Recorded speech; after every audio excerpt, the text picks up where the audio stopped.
고린도후서 12장 1절부터 우리 10절까지인데, 신약성경 고린도후서 12장 1절부터 10절까지 보겠습니다. 다 하나님의 말씀을 경외한 마음으로 자리에서 정중하게 일어나셨어요.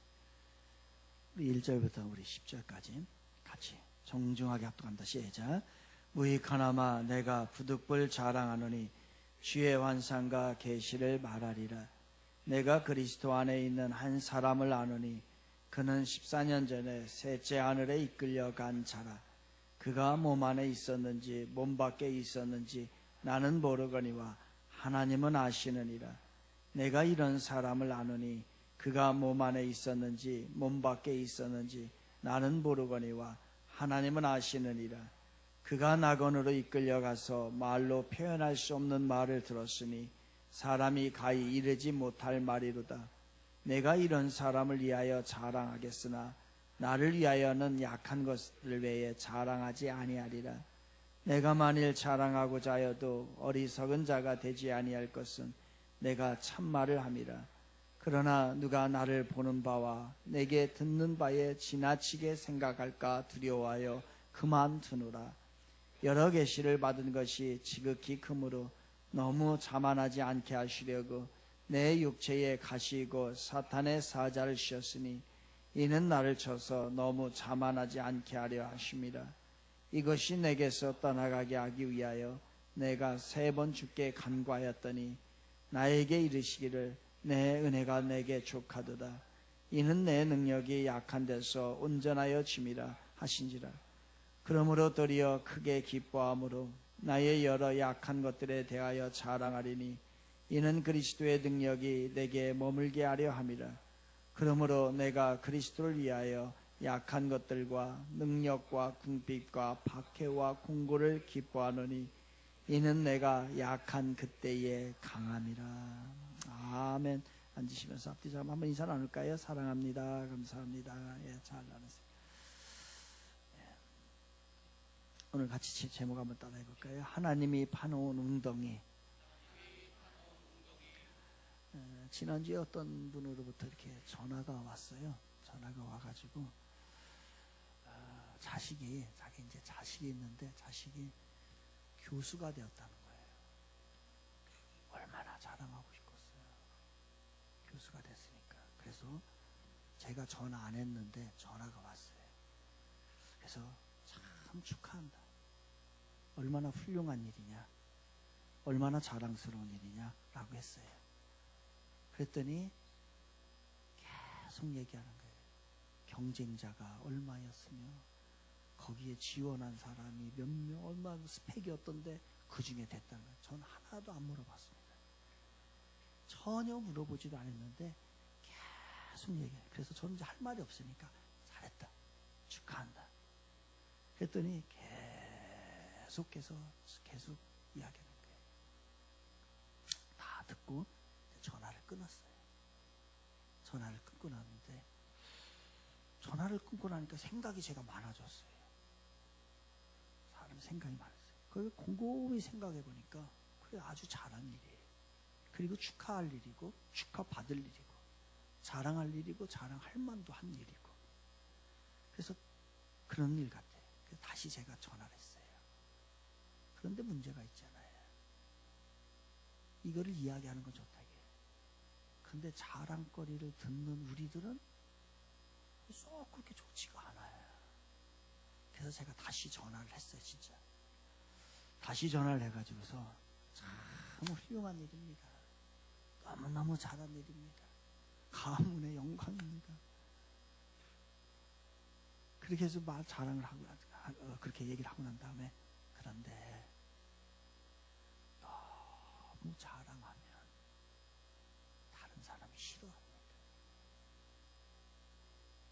그래서 앞으로는 누가 혹시나 알고 물어보면 그렇게 해서 이렇게 됐습니다, 이렇게 얘기하고, 물어보지 않으면 절대로 말하지 말라고. 그랬더니 그 말도 안 들려. 계속 경쟁률이 어떤 애 하는 거야. 그래서 제가 다시 한번 다짐을 시켰어요. 알겠는데 앞으로는 침묵. 앞으로는 침묵. 제가 진짜 이렇게 했어요. 앞으로 침묵하세요. 일이 남의 잘 되는 게 이게 싹 기분이 좋은 것만 아니 들을 때 저만 그렇습니까? 여러분은 그냥 막 좋아가지고 막 흥이 나고 그렇습니까? 저는 그렇지가 않아요. 소인배라 그런 거예요. 그래서 옛날 말에 사촌이 땅을 사면 어떻게 해요? 기분이 좋더라 이렇게 안 해요. 사촌이 땅은 배가 아픈 거예요. 어떻게 해야 돼요? 여러분 감사한 일이 있으면 어떻게 해야 돼요? 사람에게 막 말하고 싶지, 자랑하고 싶지.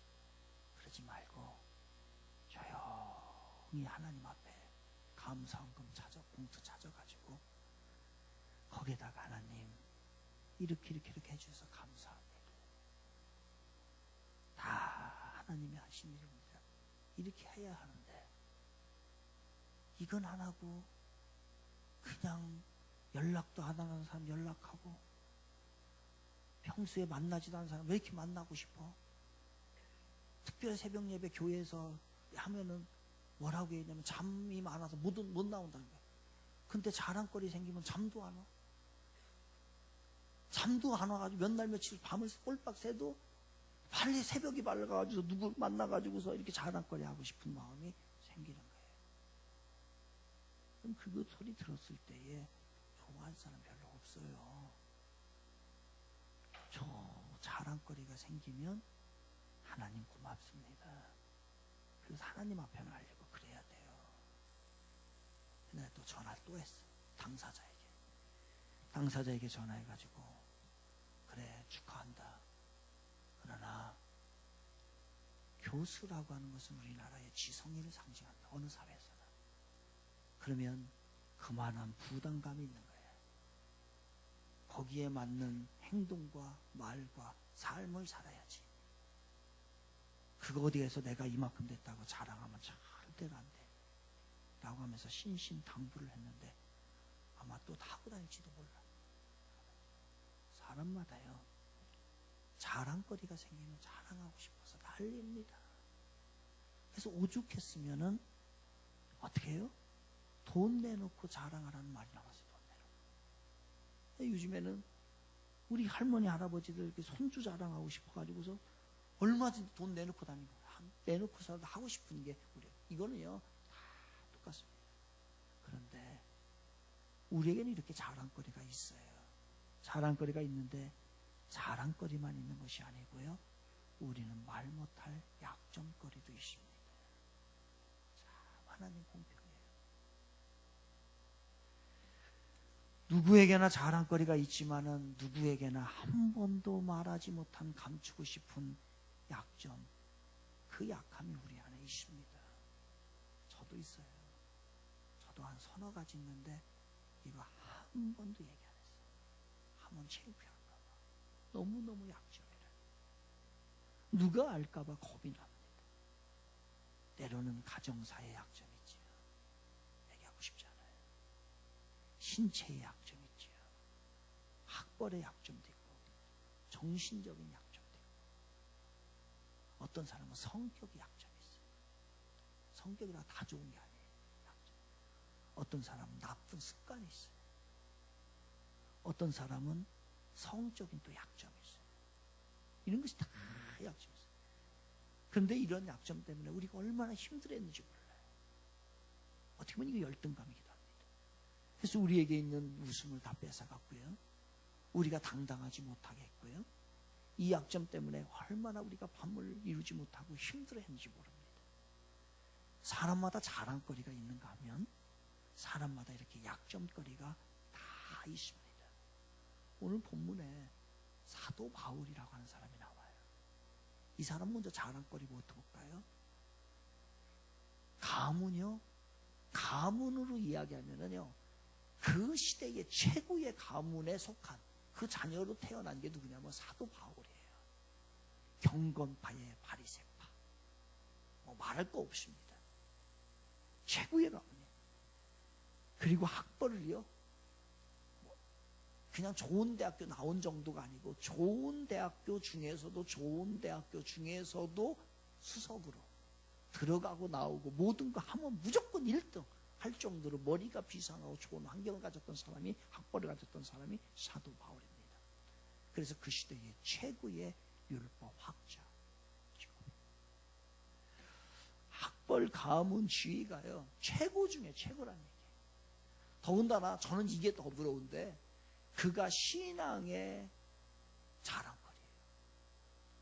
신앙의 자랑거리인데, 이 사람이 육신을 가지고 있는 이 사람이, 육신을 가지고 있는 인간이요 하늘나라를 갔다 왔어요. 그래서 하나님을 만났고 그 세상을 다 봤어요. 보고 하나님과 대화를 나눴고, 그랬던 사람이 누구냐면 사도 바울이에요. 이거는 사도들 중에서, 예수님의 제자들 중에서 한 번도 있었던 일이 아닙니다. 오직 유일하게 사도 바울만이 있었던 일이에요. 그러니 천국을 보고 왔으니 이 땅의 삶이 얼마나 그 하늘나라에 비하면 아무것도 아닌 걸 알았기 때문에 사도 바울이 쓴 표현이, 이 세상이 다 모든 것이 뭐와 같다고요? 배설물로. 개혁 성경에서는 똥과 같다고 했어요. 하늘나라에 비하면은 이 땅의 것은요 배설물과 같은 세상이다. 그러니까 이 땅의 것을 다 버릴 수밖에 없는 거죠. 그리고 이 사도 바울이 성경에 13권의 책을 씁니다. 한 권 한 권 쓸 때마다 베스트셀러예요. 그러니 이 책을 팔았다고 생각을 해보세요. 한 2000년간 계속 이걸 팔아서 판권으로 돈을 번다고 하면요, 지금으로 말하면 어마어마한 돈을 버는 겁니다. 그러니 이렇게 자랑거리가 많았던 사람이 누구냐면 사도 바울이에요. 그런데 자, 하나님 공평하세요. 참 그래서 참 내 믿을만해. 그 사람이 자랑거리가 그렇게 많았던 거와 같이 약점거리는 또 더 많았네. 먼저 신체적인 약점을 한번 볼까요? 신체적인 약점은요, 이 사도 바울은 일단 키가 작았어요. 키가 작았어요. 그러니까 저보다 작은 거예요? 저보다 작으면 작은 거고 저보다 크면 큰 거예요. 그러니까 작았어요. 그런데 키 작을 수 있죠. 키 얼마든지 작을 수 있습니다. 그런데 외모적으로, 전승에 의하면 외모가 어떻게 되냐면 이 코가요, 코가 이 매부리코 이게 큽니다. 이렇게 다른 사람보다 한 2배 정도 컸던 것 같아요. 이게 컸어요. 그리고 얼굴 외형을 볼 때에 이게 그 강대뼈가 이렇게 많이 나오면은 좀 강하게 보이죠. 그러니까 이 사도 바울은 더군다나 이 강대뼈가 많이 나왔어요. 그러니까 그 강하게 보이는 그러한 사람이 누구냐면 사도 바울이었습니다. 상상해 보세요. 코가 이렇게 매부리 크고, 그리고 강대뼈가 이렇게 나오고, 근데 더군다나 시력은 굉장히 안 좋았어요. 그러니까 항상 찡그리는 거예요. 그리고 보이지가 않는 거예요. 그 눈물이 자꾸 나오고 무언가가 자꾸 눈에 끼고, 이게 얼마나 약점입니까? 주위 사람들이 자주 오지 않으려고 그러죠. 그래서 성경에서도 자기가 글을 기록하지 못해. 그래서 대필자를 항상 대필자를 씁니다. 저도 머리는 이제 좀 많이 빠져가고 있는데요. 사도 바울의 사진을 보면, 여러분이 혹시나 이제 그 인터넷 같은 데 보면 사도 바울 치면 사진이 나오는데, 사도 바울 사진이 거의 머리가 없습니다. 그러니까 사도 바울 그 당시에 숱이 거의 없어서 대머리였었던 것이 누구냐면요, 사도 바울이었어요. 그리고 키가 아까 작다고 했잖아요. 뭐 키가 작아도 이렇게 멋있고 이렇게 그 아담하고 잘 볼 수 있는데, 사도 바울은 그렇게 보이지 않았던 이유 중에 하나가 왜냐면 사도 바울은 다리가 타원형이었어요. 그러니까 이렇게 휘어진 거예요. 이렇게 일자로 돼 있는 게 아니고 이렇게 휘어진 거예요. 그러면은 이렇게 된 거예요. 이렇게. 그가 거의 걸어간다고 생각했어요. 더나 뛰어간다고 생각했어요. 꼭 이상한 모습일 거예요. 얼굴의 형태는 그렇지요, 머리도 없지요, 그리고 몸은 그렇지요. 그러니까 이게 사도 바울이 가졌던 신체적인 약점이에요. 그런데 이거는 아무것도 아니에요. 진짜 사도 바울의 약점은 뭐였냐면요, 간질이었습니다. 사역을 잘 하다가도 갑자기 발작이 생겨요.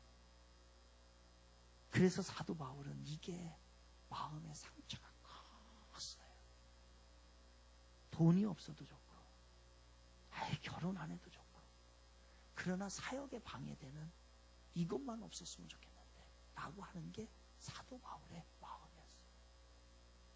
그만큼 자랑거리가 많았던 사람이지만 약점거리도 너무너무 많았던 사람입니다. 많은 자랑거리와 많은 약점거리 때문에 인생이 업다운이 심했던 사람이 아마 사도 바울일 거예요. 그런데 이 약점은 바로 하나님이 모든 사람에게 다 약점을 줍니다. 다 약점이 있어요. 그러면 문제는 뭐냐? 이 약점을 어떻게 처리하고 어떻게 해결할 거냐, 이게 문제입니다. 그래서 오늘 본문을 주신 것은 바로 모든 인간은 장점과 자랑거리와 약점이 있는데 이것을 어떻게 처리해서 이겨나가느냐, 이 이야기를 하는 것이 바로 오늘 본문인 겁니다. 그래서 이 본문을 보셔야 돼요. 그리고 우리 자녀들에게도 약점이 있어요, 여러분.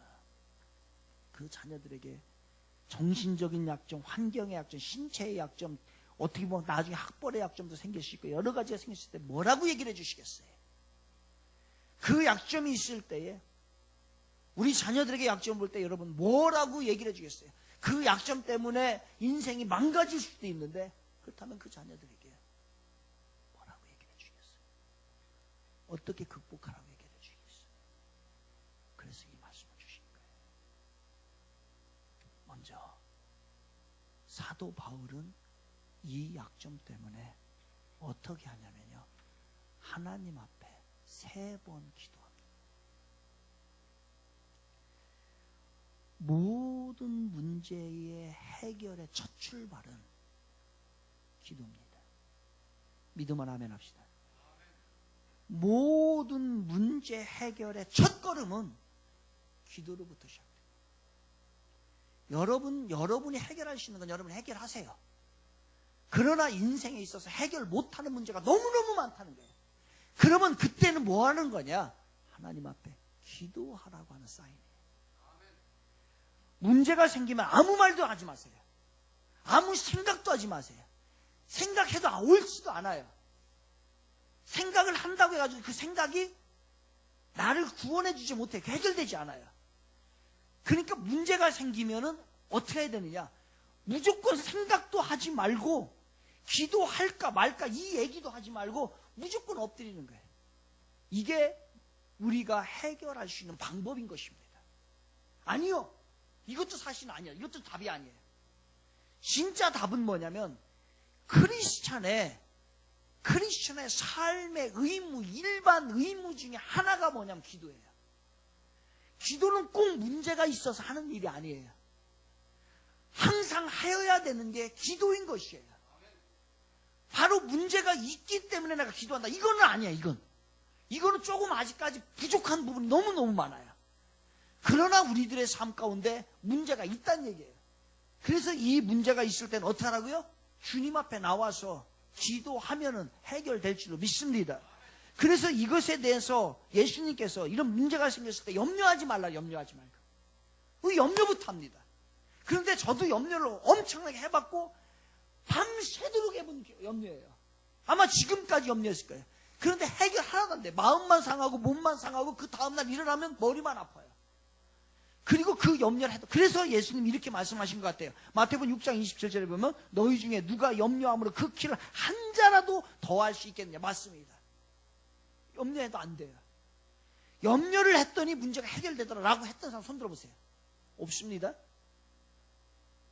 이거를 누가 깨달았냐면 사도 바울이 깨달았어요. 사도 바울이 깨달아가지고서 그가 똑같은 고백을 하는 거예요.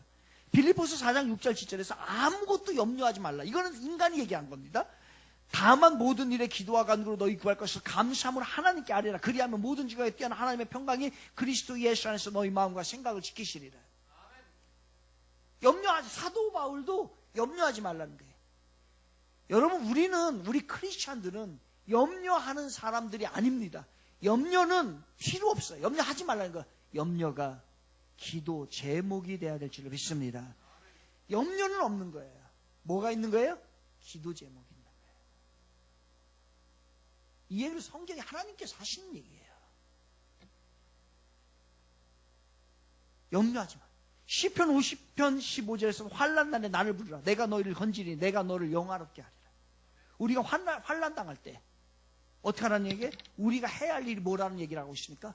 기도해라.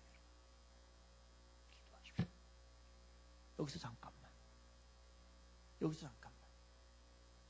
하나님은 어떤 분이에요? 기도를 하기 위해서는 전제 조건이 필요해요.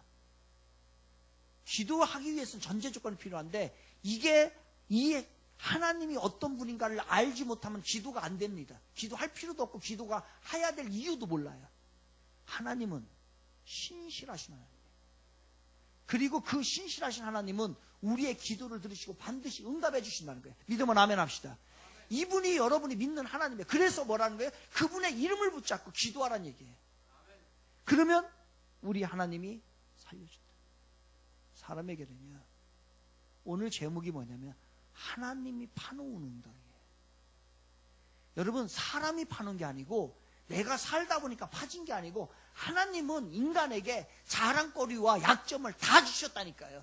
그래서 모든 인간에게는 이 웅덩이, 하나님께서 보내면서 파놓은 웅덩이, 이 고질적인 웅덩이가 우리 안에 다 있다는 얘기예요. 그래서 어떤 이는 이 웅덩이 때문에 일평생 망가지는 사람도 있고, 어떤 사람은 이 웅덩이를 잘 활용하는 사람도 있고, 그래서 이것이 우리들의 약점에 해결하는 문제인 것이에요. 사실 하나님께서 파놓은 웅덩이는 우리가 어떻게 하지 못합니다. 절대로 여러분의 능력으로 해결할 수가 없어요. 그래서 이 웅덩이를 해결하기 위해서는 하나님 앞에 기도하는 거예요. 기도하는 여름 되시기를 주님의 이름으로 축원을 드리겠습니다. 한 맹인이 예수님께 나와서 눈 뜨게 해달라고 간구합니다. 그때에 우리 예수님이 눈을 뜨게 해주셨어요. 베데스다의 연못에 38년 된 병자가 있었어요. 나도 좀 낫고 싶습니다. 38년 동안에 내가 고생했는데 나도 좀 낫고 싶습니다. 주님 앞에 간구했어요. 그때는 주님이 해결해 주십니다. 12년 동안에 혈루증으로 앓는 여인이 있었어요. 주여, 나 좀 도와주세요. 그래서 예수님의 옷자락을 잡았어요. 수많은 사람들의 옷자락을 잡아봤지만은 해결이 안 되는 거예요. 그래서 예수님의 옷자락을 잡고 주여 도와주세요. 그 순간 그녀의 병이 깨끗하게 치료합니다. 오늘도 이러한 역사가 임할 줄로 믿습니다. 그래서 베드로전서 5장 7절은 이렇게 얘기해요. 너희 염려를 다 주께 어떻게 하고요? 나의 염려를, 여러분의 염려를 다 주께 맡기시기 바랍니다. 맡긴다는 게 어떻게 한다는 거예요? 맡긴다는 건 어떻게 하는 거냐? 여러분, 손 한번 들어보세요. 손을 들고서요, 여러분에게 여기에 이 손 안에 뭐가 있냐면 여러분의 근심거리가 있어요. 꽉 잡으세요. 꽉 잡고. 이 근심거리. 이 근심거리가 있는데 여러분은 지금, 우리는 오늘 이걸 근심거리를 지고 왔어요. 이 자리에. 어떻게 하셔야 돼요? 이 근심거리를 그냥 내 손 안에, 내 삶 가운데 이 근심거리, 걱정거리, 너무 어려운 힘들, 문제들이 있어요. 이거를요, 그냥 여기다 놔도 안 돼요. 놓으면 또 따라옵니다. 이게요, 사탄의 역사가 얼마나 찐득찐득하고 완전 껌딱지, 껌 붙으면 떼어지지도 않는 것처럼요. 그렇습니다. 이게 우리의 근심거리가 있잖아요. 여기다 살짝 놓고 가면 안 돼요, 여러분.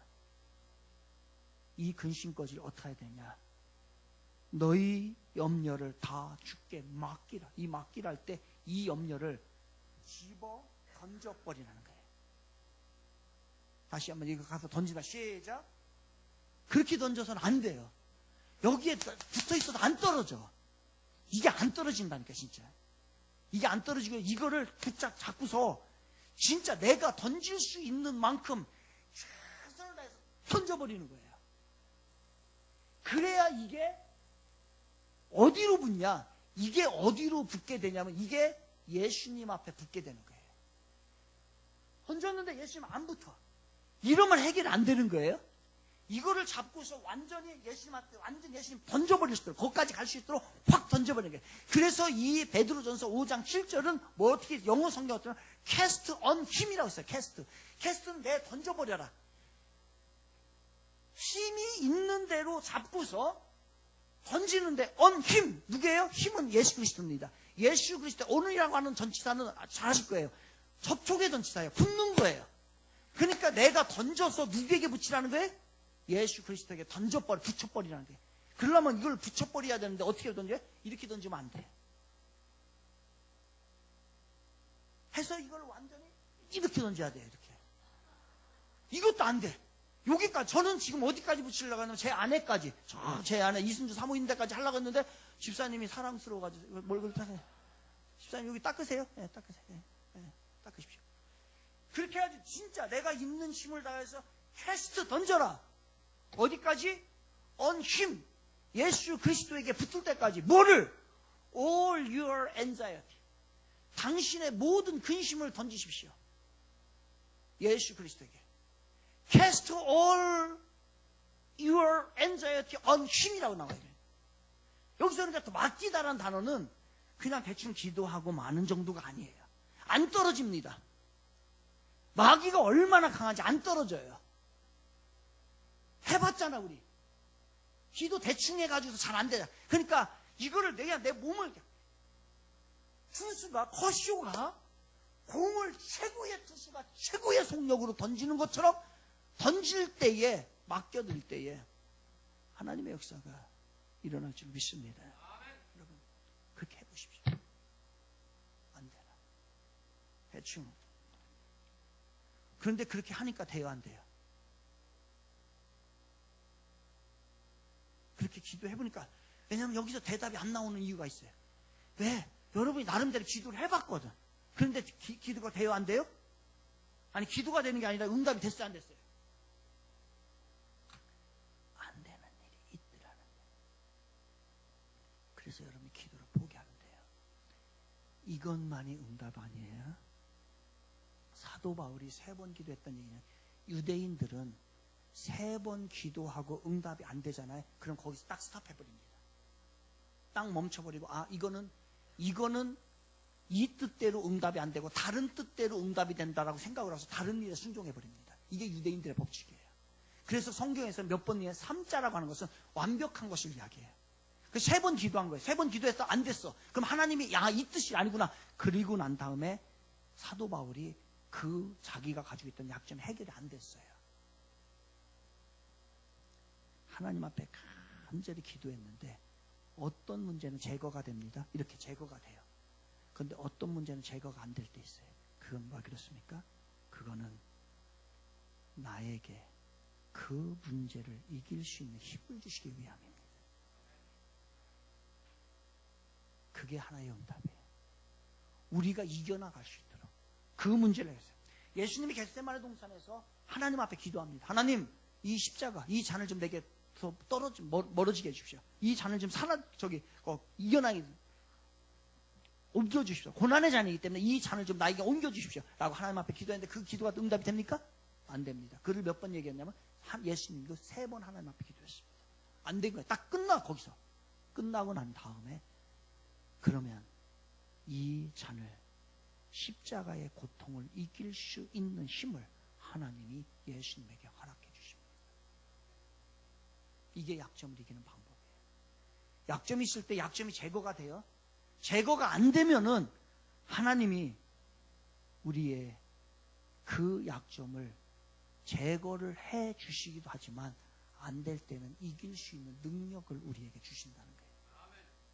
이 능력이 예수 그리스도의 능력이 여러분에게 임하시기를 주님의 이름으로 축원을 드리겠습니다. 그래서 찬송가 384장은 이렇게 이 시인이 주님을 향해 고난이 있을 때에 이렇게 고백을 해요.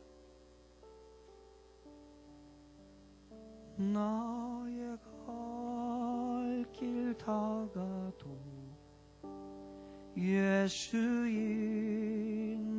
인도하시니 어려운 일 당한 때도 족한 은혜 주시니 나는 심히 고단하고 영혼 매우 가라나 나의 앞에 반석에서 샘물 나게 하시니 나의 앞에 반석에서 샘물 나게 하시니 이 시인은요, 하나님 이 문제가 다 해결된 거, 그래서 고맙습니다 라고 하지 않고요, 하나님 어려운 일 당할 때에 내가 그것을 이길 수 있는 족한 은혜 주셔서 그 문제는 여전히 있지만 전에는 내가 이기지 못했습니다. 그러나 지금은 우리 하나님의 은혜로 내가 이것을 이길 수 있습니다 라고 한 거에 대해서 너무너무 감사합니다. 이 은혜가 있길 바랍니다. 비록 사도 바울은 약점이 해결 안 됐어요. 해결 안 되고 여전히 남아 있습니다. 그런데 그에게는 이 고난을 이길 수 있는 하나님의 능력이, 은혜가 그 안에 있었던 거예요. 친구로부터 들은 얘기입니다. 워싱턴의 한 침례교회에 한 집사님이 있었어요. 이 집사님 사업이 너무너무 잘 돼. 그럼 어떻게 해야 됩니까? 사업이 너무 잘 되고 일이 잘 되면 어떻게 해야 됩니까? 하나님 앞에 겸손하게 더 감사하고 하나님의 일에 더 충성하고 주님을 다 섬겨야 되는데, 이거는 특별한 사람만 하는 일이고 거의 90%는 이렇게 하지 않습니다. 어느 순간부터 예배가 소홀히 돼요. 자기가 잘났으니까. 그리고 기도를 한두 시간 빼먹게 됩니다. 열심히 맡은 일이 있었는데도 열심히 안 해요. 그냥 자기 마음대로 합니다. 신앙생활도 이제는 소홀해져요. 그러다가 이 집사님이, 이 김 집사님이 뇌출혈을 걸렸어요. 실제 있었대요. 거의 죽었다가 살아났네요. 살아나가지고서 회복되고서 목사님이 신방을 오셨어요. 그때에 그 목사님에게 그 집사님이 이렇게 얘기를 해요. 어느한 말로 눈물을 흘리며 이렇게 말합니다. 목사님, 건강할 때 왜 겸손하지 못하고 왜 하나님을 사랑하지 못했을까요? 이 고백을 눈물을 흘리면서, 사람은 약점이 없을 때는 교만하고요, 하나님을 찾지 않아요. 그런데 약점이 있으면 이 계기가 하나님 앞에 가까워지는 계기가 됩니다. 그래서 사도 바울은 이게 뭐라는 거예요? 족한 은혜라는 거예요.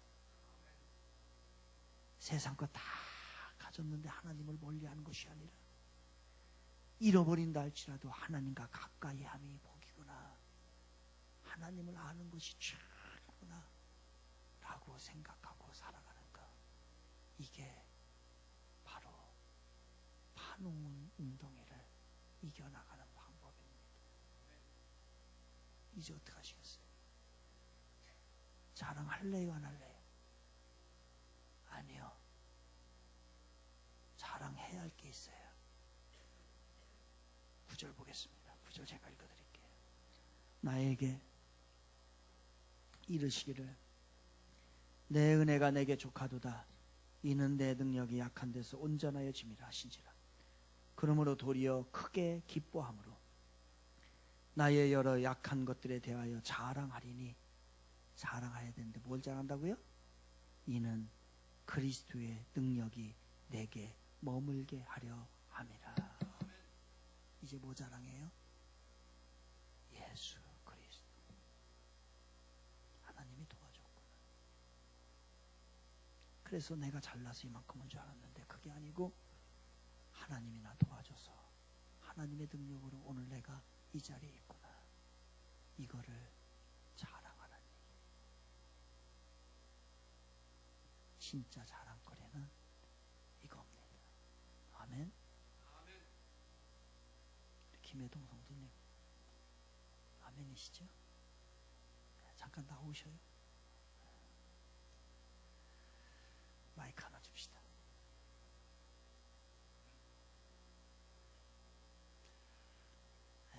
우리 김혜동 성도님은 사실 이 자리에 없을 수도 있는 분인데, 지금 오늘 목요일날 금요일날 했으면 금토일 오늘 3일장 나갈 차례네. 그럴 뿐인데 지금 전과 똑같은 모습으로 이 자리에 있는데, 한번 마지막에 이분이 그렇게 고백을 했어요. 정말로 하나님이 도와주셔서 내가 살았어요. 뭔 일인가 제가 좀 궁금하기만 하고요. 과정 얘기해 주시죠. 한 5분간.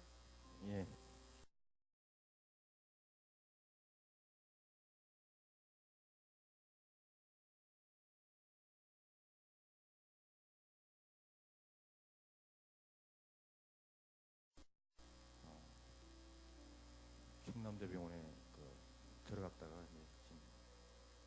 좋게 이렇게 좀 살아서 이렇게 이 자리에 좀 서 있습니다. 제가 이제 원래 직업상 이제 서울과 이제 신천 이쪽으로 해서 이제 선수들 관리하는 어떤 그런 특성상 그쪽 또 의료 계열에 또 그쪽을 또 모르는 것도 아니고 또 제가 좀 창피한 얘기지만은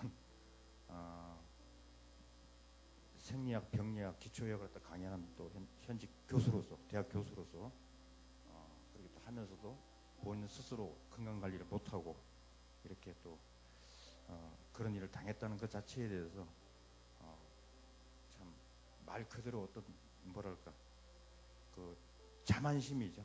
자만심이고 겸손하지 못했습니다. 아주 너무 겸손하지 못했고 뭔가 이렇게 해가지고 나도 모르게 이런 것쯤이야. 내가 설마 뭐 나한테 이런 게 올까? 그래서 저희 집사람이 뭐 실비보험이나 암보험 뭐 이런 거 들 때도 제가 뭐 그런 걸 들어. 난 건강한데. 그래서는 암을 들었는데 암보험 그건 뭐 보니까 뭐 많이 이렇게 주위에서 보니까 많이 안 좋은 분들이 많고 이래가지고 또 주위에 있는 동료 교수들도 자꾸 권하고 그래서 그러니까 암고 하는 내비두고 다른 거는 다 치워. 왜 보험 뭐 쓸데없이 자꾸 보험 이렇게 많이 나가게끔 뭐 이렇게 해. 뭐 이렇게 했는데 나중에 보니까 그 어떤 제안서를 가지고 이렇게 했는데 제가 뭐 요즘은 보니까 옛날과 달리 본인 동의를 받고 사인을 해야지만 이게 가입이 되더라고요. 그래서 이렇게 일을 다 하고 난 뒤에 봤더니 무슨 뭐 진단 준비금인가 뭐 잘 모르겠는데 뭐 하여튼 여러 가지 어떤 그런 부분에 대해서 이렇게 제가 다 뺐더라고요. 빼고 그 실비보험 그것만 돼 있더라고요. 병원비도 많이 나와요. 그리고 또 국가가 관리하는 대상 질환에 들어가기 때문에 국가에서 또 혜택을 많이 줍니다. 그래서 잘 가는데 일단 그거는 전반적인 기운은 그렇고요. 가장 제가 하고 싶은 얘기는 지금 보면은 사실 보면 이게 있습니다. 보통 고혈압이라든지 그 다음에 우리가 당뇨병이라든지 또 흡연 그 다음에 비만 여기에 주 원인이에요. 혈관 질환, 뇌혈관 질환이라든지 심장 이런 질환이라든지 그 주 원인인데 고혈압이라든지 당뇨병 같은 경우는 그거는 뭐 자기 마음대로 어떻게 조절할 수 없는 부분이지만은 음주나 흡연, 비만 같은 경우는 자기 스스로 충분히 조절이 가능한 병이에요.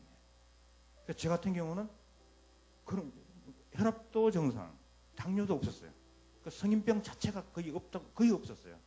없었는데 보셨다시피 이렇게 선진국형이 아니고 후진국형의 어떤 소말리아형이 아랫배 나오면서 이렇게 이런 복부 비만 이게 안 좋은 거예요. 이 복부 비만 자체가 이 중성 지방이 나중에 갖고 대다 어디로 가냐면은 혈관으로 가요. 혈관 찌꺼기가 혈관으로 갑니다. 그래서 혈관에 쌓이게 되면은 이제 동맥경화가 되고 좁아져요. 이게. 그리고 이제 그 흡연 같은 경우도 이제 마찬가지예요. 그러니까 제가 원래 이제 저한테 참 염치가 없어요. 제가 좀 이번에 큰 혜택을 좀 2번이나 보게 됐는데 원래는 제가 이제 그 불교 쪽에 원래 어렸을 때부터 불교 쪽에 여기서 서울 조계사 대학생 불교연합회 동대문 지부장까지 됐습니다. 그 정도로 그렇게 하면서 이제 불교 쪽 지금도 보면은 뭔가 찬송가 보다가 이쪽 보다가는 목탁 소리에 아직까지도 더 익숙해져 있고 또 가끔씩 보면 TV에서 보면 이렇게 나오고 이러면 성경 이런 뭐 그런 쪽 이렇게 보다가 스님들이 이렇게 목탁 치는 소리가 보면 또 그쪽으로 또 친근감이 가고 이제 그랬어요. 그러면서 이렇게 했는데 자 고전에 제가 이제 협심증 이게 있어요. 협심증하고 심근경색하고 제가 이제 꼭 오늘은 제가 알려드리고 싶은 게 있어요. 협심증하고 심근경색이 있는데 특히 우리 심장 같은 경우는 심장을 먹여 살리는 근육이 있는데 심장 근육이 있는데 그 근육을 먹여 살리는 동맥이 바로 관상동맥이에요. 관상동맥이 이제 뭐냐 어떻게 생기냐면은 여러분 사슴뿔 봤죠? 사슴뿔 보면은 그게 왕관같이 생겼잖아요. 그 사슴뿔을 갖다가 이렇게 거꾸로 이렇게 뒤집어 놓으면은 그게 혈관입니다. 그게 심장에 있는 관상동맥 혈관이에요. 혈관 모양하고 비슷해요. 그래서 이제 그게 이제 보통 세 개의 혈관이 있습니다. 간상동맥, 심장을 먹여 살리는 동맥이. 그러니까 저 같은 경우는 다행히 운 좋게 한쪽이 막혔어요. 그래서 그날도 제가 이제 진천 선수촌에서 이제 일을 보고 나와서 이상하게 가슴이 뻐근하고 이래가지고 조금 이상하다. 이래. 원래는 제가 느낀 거는 한 3, 4개월 전부터 가슴이 뻐근한 걸 좀 느꼈어요. 느꼈는데 이 부분을 가지고 제가 뭐 괜찮겠지. 좀 지나다 보면 괜찮겠지. 좀 왜냐면 통증이 있다가 금방 좀 사라지고 있는데 근데 그 부분에서는 우리가 이제 뭐 증상이라든지 뭐 이런 느낌 이런 부분을 갖다가 저도 모르는 부분이 아니고 다 아는 부분이에요. 이러면 병원에 가봐야 되고 이게 이 정도면은 대충 무슨 질환이 의심 간다는 것도 대충 다 알고 있으면서도 이제 그냥 무관심했던 거죠. 그래서 그날도 이제 끝나고 난 뒤에 이상하게 점심을 먹는데 추어탕을 이렇게 먹었어요. 먹었는데 한번 쫙 내려가더니 뻐근한 게 전에는 없어졌는데 이게 뻐근한 게 안 없어지고 좀 지속되더라고요. 그러니까 보통 이렇게 보면은 우리가 있습니다. 협심증하고 심근경색증이 있는데 협심증 같은 경우는 아까 말했던 간상동맥 자체가 어떤 원인에 의해서 좁아져 가지고 보다가 좁아져 있는 상태에서 보다 좀 가부가 걸리는 그런 운동을 갖다가 하게 되면은 많은 혈액이 필요할 거 아니에요.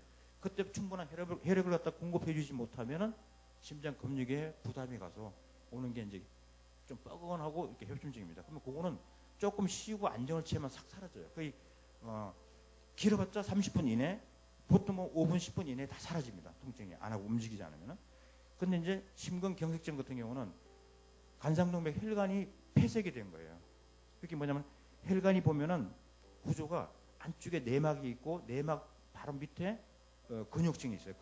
근육층이 있고 바로 또 바깥에 외막이 있는데 그거 보면은 내막 쪽이 이제 뭔가 이게 어떤 원인에서 파열이 되면은 그 밑에 보면은 그 혈관이 있는 층, 그 부분은 또 뭐가 있냐면 지방층하고 같이 있어요. 그럼 우리가 여드름 이렇게 팍 짜면은 여드름 나오죠.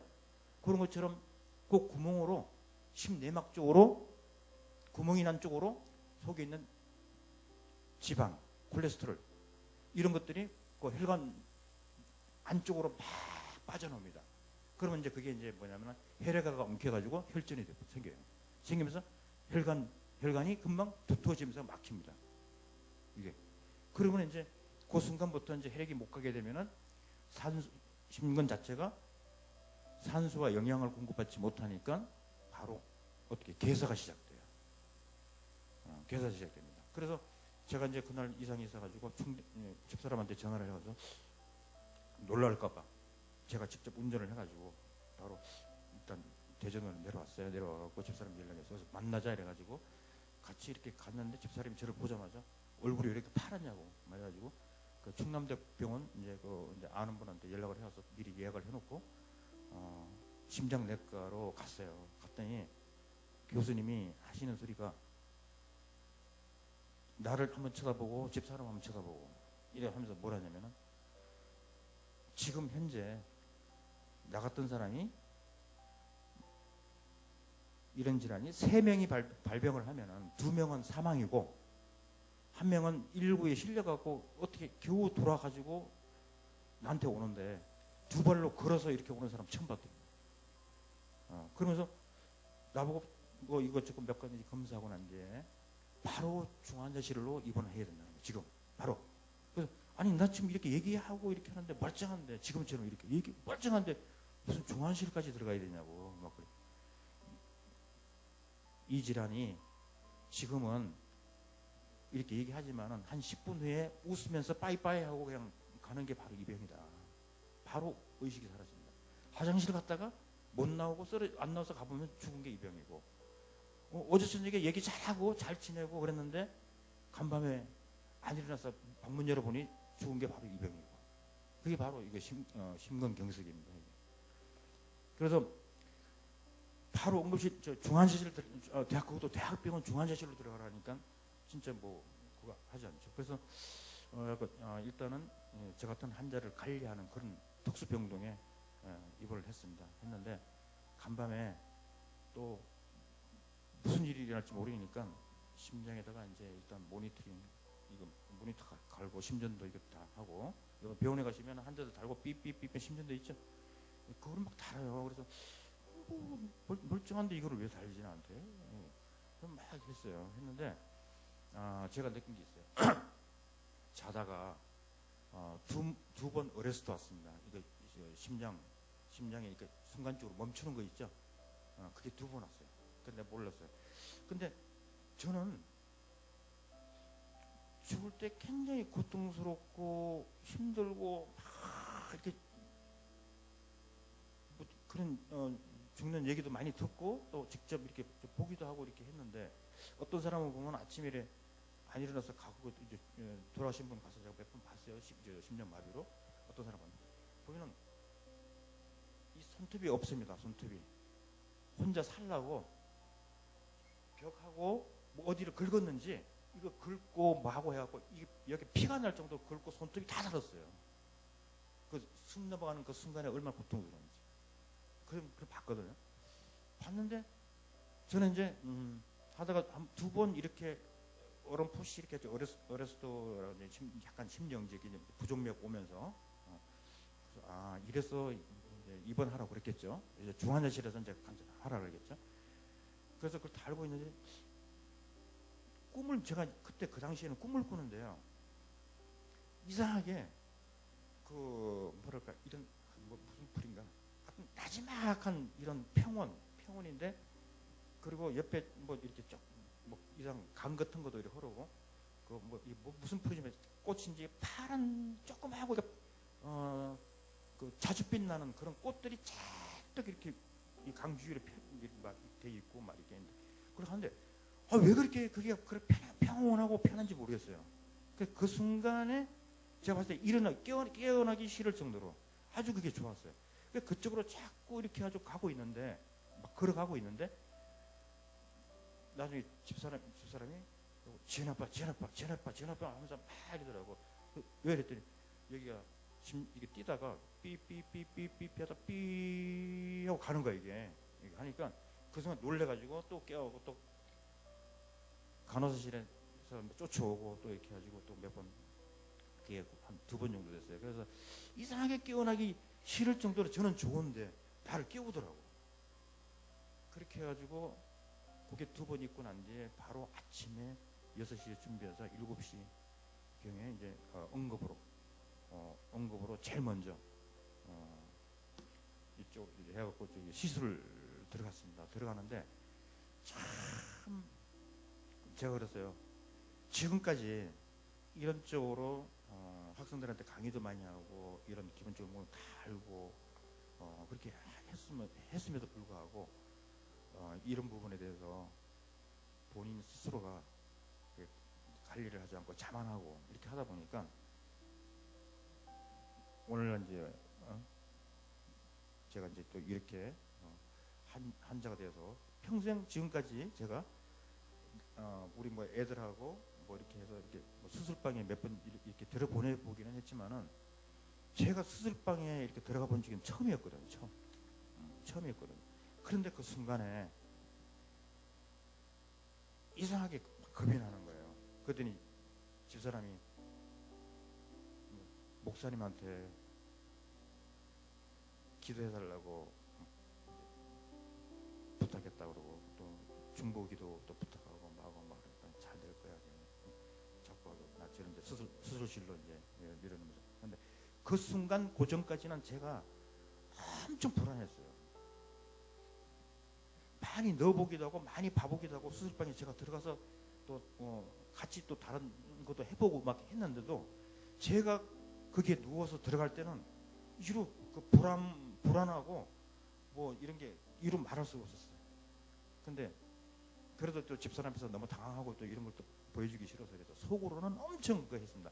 혹시 내가 들어갔다가 여기서 못 나면 어떻게 하냐.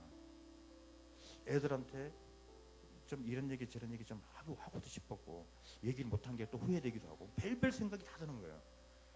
그래서 이제 그게 이제 보통 또 들어가서 또 하다가 잘못돼서 또 터지면은 죽는 거거든요. 사실 거기서.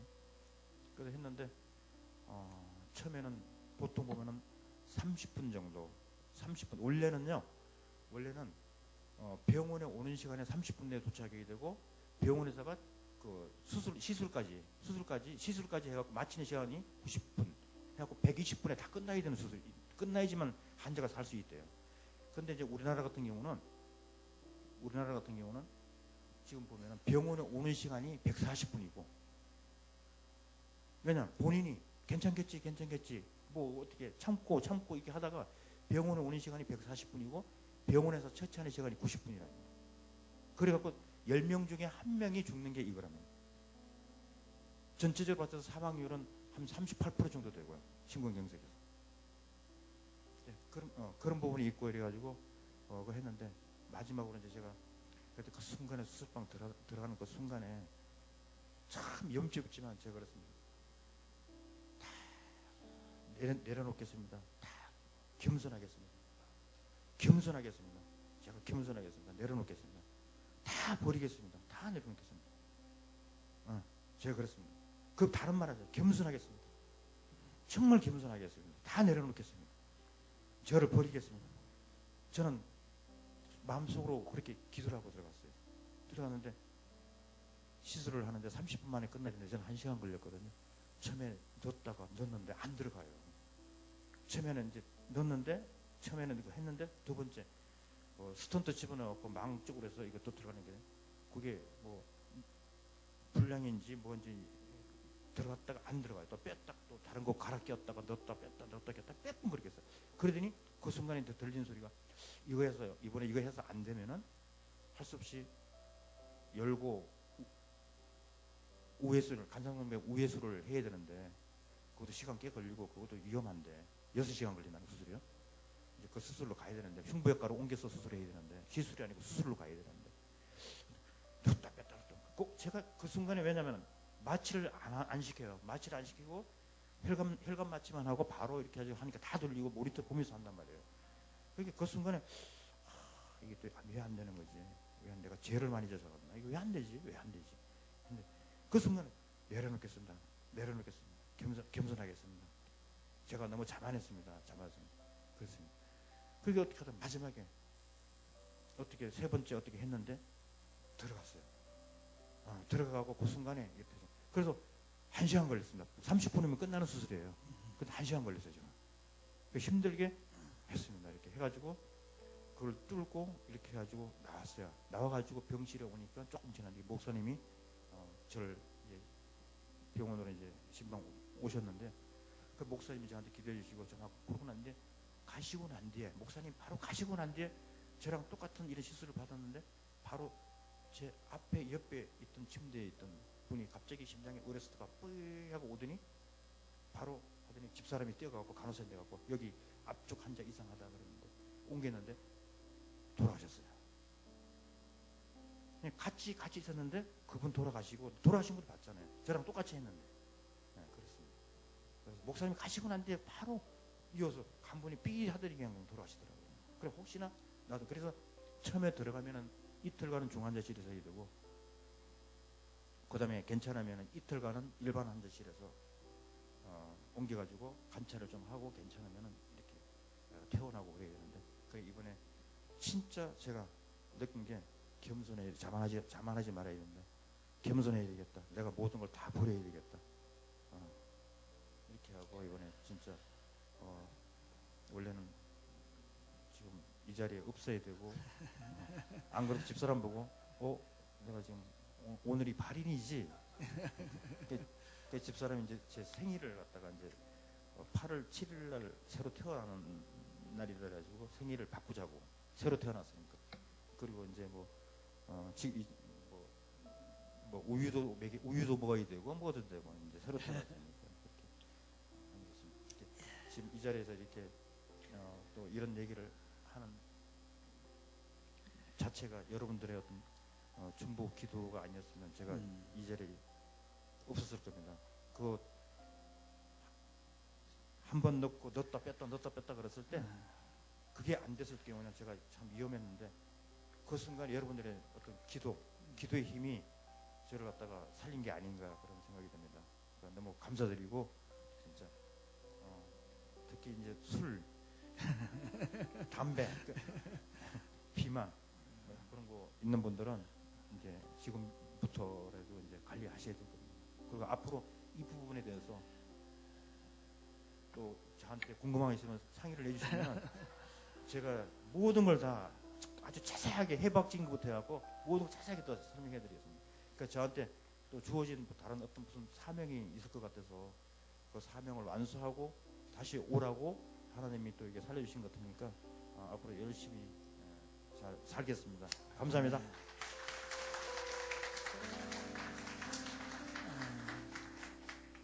밤 11시인가 문자가 왔어요. 기도 부탁을 한다고.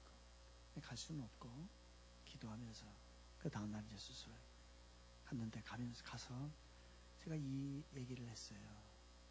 정말 하나님이 살려주신 것이다. 그래서 제가 성경 얘기를 들으면서 두 사람이 맷돌을 가는데 저는 몰랐죠. 그 다음에 죽은 줄 몰랐죠. 두 사람이 맷돌을 갈다가 성경에 보면 한 사람은 들림을 받고 한 사람이 이 땅에서 들림을 천국을 못 간다. 그랬는데 제가 가고 난 다음에 그 사람이 똑같은 상황에서 똑같이 입원해서 똑같은 병으로 와서 똑같이 수술하고 똑같은 병실에 있었는데 한 사람은 소생을 하지 못하고 죽었고 한 사람은 살아났습니다. 그러면서 우리 김혜도 선배님 하신 말씀이 하나님이 살려주셔서 이제 하나님의 일을 해야 될 것 같습니다. 저분이 우리나라 물리치료, 재활의학을 하는 데에 명인 3인방 중에 한 분이에요. 우리나라에서. 그러니까 하나님이 이제 선교를 통해서 하실 일들이 좀 있지 않을까라는 겁니다. 이거를 자랑하는 거예요. 우리의 삶이 나의 세상 것을 자랑하는 것이 아니라 주님이 행하신 그 일을 자랑하는 우리의 생애 돼야 될 줄로 믿습니다. 그러한 모습으로 이제 세상 것